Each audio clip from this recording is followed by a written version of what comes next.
In a world of alternative facts, Elon Musk acts as a high priest of disinformation. The world's richest man has exploited his platform X to embark on a vitriolic anti Islam tirade with real world consequences. It's unfathomable that he believes his incendiary messages are based on reason, evidence, and intellectual rigor. But truth and integrity are expendable commodities in this new world of democratized lies. Musk appeals to a radicalized Western population experiencing the repeated shocks of a flailing empire. Let me start by saying the heinous crimes undertaken by deplorable men across towns and cities, mainly in the north of England, must be condemned in the strongest terms. Not only did they cause unspeakable harm to their victims, but also they stained the communities from which they came and gave ammunition to a far right intent on besmirching Muslims and Islam. Their actions have nothing to do with the faith to which they may have been born. Rape, alcohol, drugs, and violence are all abhorrent actions to which Islam gave the labels munkar, evil, and fahisha, indecency. These horrific reports, subsequent prosecutions, and the J inquiry findings in 2022 were met with absolute horror by the vast majority of Muslims and the immeasurable harm caused by those with Muslim names.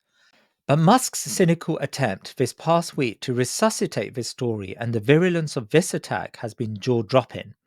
Basic facts have been embellished and misconstrued to give the false impression that Pakistani Muslims make up 84% of child rapists in the UK, despite the Pakistani community totaling just 2%.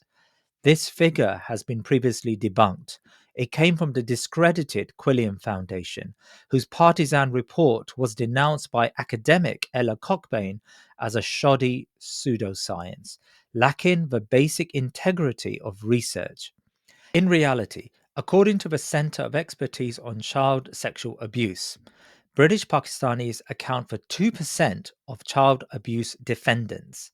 Incidentally, the white population makes up 83% of England and Wales and accounts for 88% of those accused of child abuse, all broadly in line with the ethnic makeup of the country. Professor Alexis J., who presided over a 7-year long public inquiry, pointed out in her 2022 report that the disparity with which this crime is recorded by police forces across the UK makes it impossible to know whether any particular ethnic group is overrepresented as perpetrators of child sexual exploitation by networks. She went further in a recent Radio 4 Today program interview, stating child abuse was not limited to any one particular group in society. Musk's claims, mostly made through trigger happy reposts of questionable persons, suggest that there was a reticence to deal with the horrors of these gangs because law enforcement would be labeled racist or Islamophobic, which Telegraph columnist Alison Pearson brands the malevolent myth of multiculturalism. It's open season on Muslims. Sections of the political and media class have been salivating at the unrestrained assault Musk's interventions afford them. Musk implies that the Labour Party remains silent in the heartlands of Rotherham, Bradford, and Telford and elsewhere because they depended on the Muslim bloc vote. One would conclude the opposite if anyone followed the recent general election campaigns.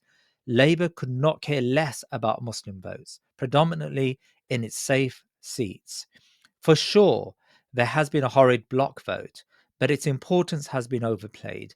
Gaza continues to show the indifference Labour has shown to its Muslim constituents. The failed Conservative Party leadership contender, Robert Jenrick, who on some days makes Nigel Farage look like a woolly liberal, opines, "We have seen millions of people enter the UK in recent years, and some of them have backwards, frankly medieval attitudes to women.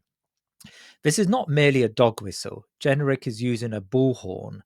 Muslims are culturally uncivilized, a kind of language that has in the past justified imperialism and military intervention. It's the same civilizational superiority that makes it perfectly acceptable to positively sit back when tens of thousands are massacred in Gaza. Another variety of gallant human animals.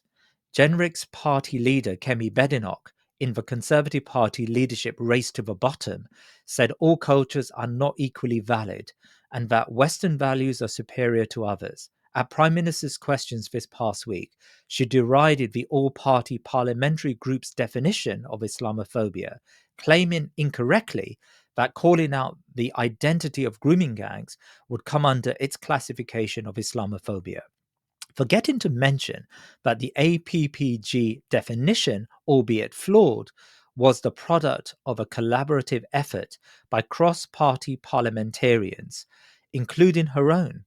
But in a world of social media soundbites, her reference to Muslim, Pakistani, rape gangs, and Islam would be sufficient to earn plaudits from Musk. Undergirding this media and political frenzy are the fundamental tensions that pervade Western societies, as summed up by the obnoxious Telegraph columnist Alison Pearson, a self loathing Western world which sees merit in every culture but its own. The West has lost its way. According to this narrative, its decline, stagnated economies, lower living standards, failed wars, broken politics, and an epidemic of sadness and discontentment can be attributed to its cultural impotence. In this emasculated world, the sexually licentious barbarian, a common trope of old deployed against Muslims to justify conquest, has been resuscitated by resurgent white nativists. It's a comfort blanket of an explanation to rationalize this crumbling Western order. Andrew Tate, who loves to appeal to any passing profitable opportunity, has found another bandwagon to ride. Third world migrants that come to Europe, in Tate's words, would import high testosterone men who would act as fearsome predators in an emasculated West.